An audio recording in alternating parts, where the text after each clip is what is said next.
Hey everyone, welcome back to Corporate Decoder, the place where we uncover the hidden stories in corporate filings. Today we're diving deep into Minerals Technologies Incorporated's latest financial report, and let me tell you, there are some important numbers in here that paint a really interesting picture. Stick around to find out if this company is making smart moves or if there is trouble brewing under the surface.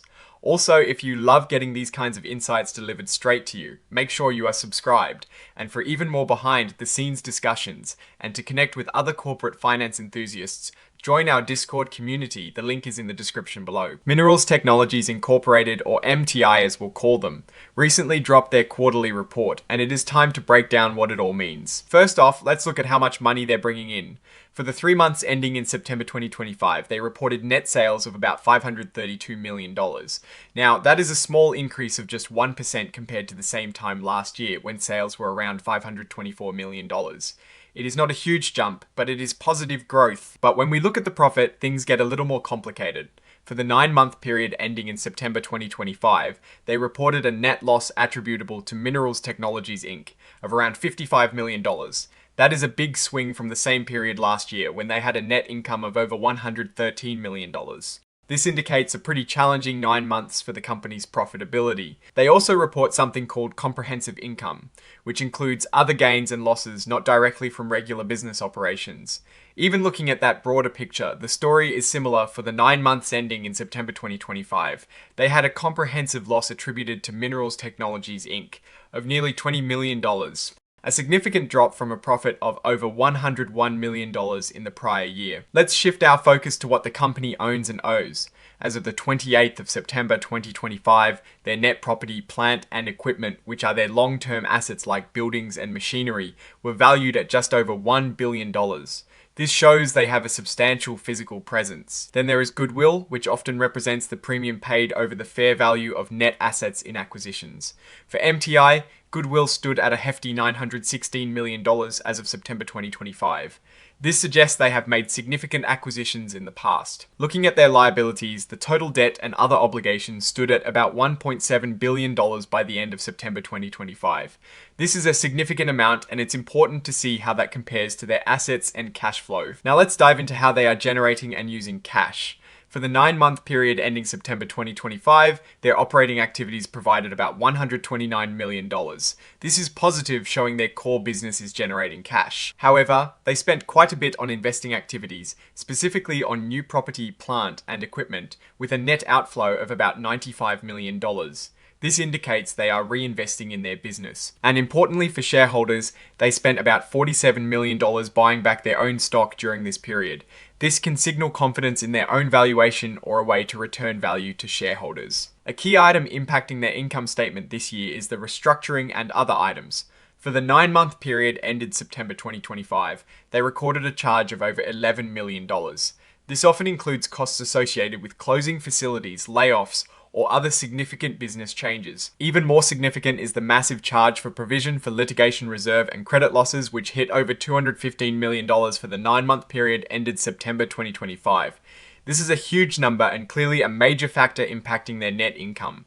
This was likely related to the Talc lawsuits we'll discuss later. Interestingly, for the 9-month period ended September 2025, they actually recorded a benefit for taxes on income of about $4.7 million.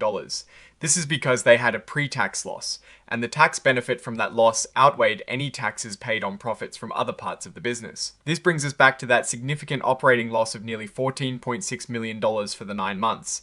This is a stark contrast to the over $202 million in operating income they reported for the same period last year. It really highlights the impact of those large charges we just touched on. Looking at sales by segment, the Consumer and Specialties segment brought in about $823 million for the first 9 months of 2025, a decrease of 4% from the prior year. Their Specialty Additives product line, in particular, saw a 5% drop in sales, potentially due to softer demand in paper markets. On the other hand, the Engineered Solutions segment saw a slight decrease of 1% in net sales, coming in at about $729 million. While High Temperature Technologies faced a 2% dip, their environmental and infrastructure products saw a slight increase. Now, about their ability to manage their cash and debt, which is always a crucial part of any company's story. For the 9 months ending September 2025, they generated about $129 million from their regular business operations.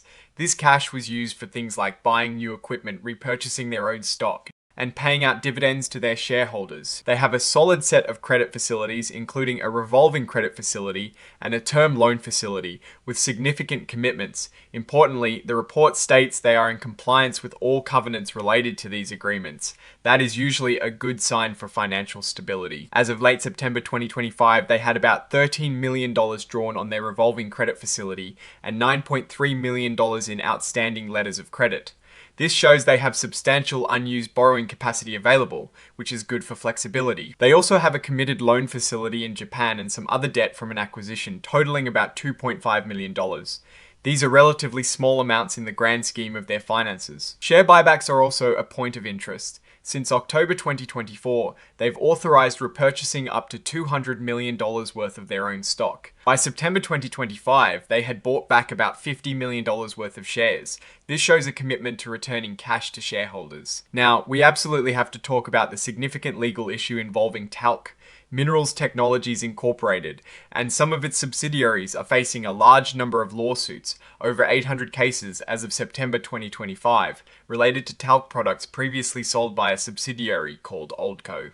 The company maintains that these products are safe, and the claims are without merit, but this is a massive ongoing issue. To deal with these liabilities, Oldco and another subsidiary, Barrett's Ventures Texas LLC, filed for Chapter 11 bankruptcy protection in late 2023. This bankruptcy process is designed to help resolve all these talc-related claims, both current and future, by setting up a trust, Minerals Technologies Inc. itself is not part of this bankruptcy filing. This bankruptcy and the associated legal battles have led to that huge charge of $215 million for litigation reserves and credit losses that we saw impacting their income statement. This clearly shows the financial weight of this talc issue. They are still unable to estimate the total potential loss beyond what they have already set aside. Looking ahead, it is worth noting the company is keeping an eye on new tax laws. While they are still reviewing the exact impact of recent US tax legislation, they currently believe it won't materially alter their financial statements. They're also monitoring global corporate tax rules, like those from the OECD, and again, don't expect a significant impact. So what does all this mean for Minerals Technologies Incorporated? On the one hand, their core operations are still generating cash, and they're reinvesting in the business and returning some capital to shareholders through buybacks and dividends. Their financial position appears relatively strong with ample liquidity. However, the enormous and ongoing legal challenges related to talc are a significant shadow over the company. The $215 million provision is a massive hit to their profitability, and the uncertainty surrounding the resolution of these bankruptcy proceedings and future claims is a major risk factor. While they express confidence in their products, the sheer volume of cases and the bankruptcy filing itself indicate a serious liability. Their strategic focus areas include expanding their presence in global pet litter products, developing new mineral-based solutions for various industries, and continuing to innovate in environmental technologies. These are positive growth drivers, but they need to manage the headwinds from the litigation. In conclusion, Minerals Technologies Incorporated is a company with a solid operational base and significant investment in its future, but it is currently grappling with a very substantial legal and financial challenge. The outcome of the talc litigation and the bankruptcy proceedings will be critical in determining their long-term financial health. What are your thoughts on M.T.I's latest report? Do you think their growth strategies will outweigh the legal burdens? Let me know in the comments below. If you found this deep dive valuable, please hit that like button and subscribe to Corporate Decoder for more in-depth financial analysis. And don't forget to join our Discord community. The link is in the description. Thanks for watching, and we'll see you in the next video.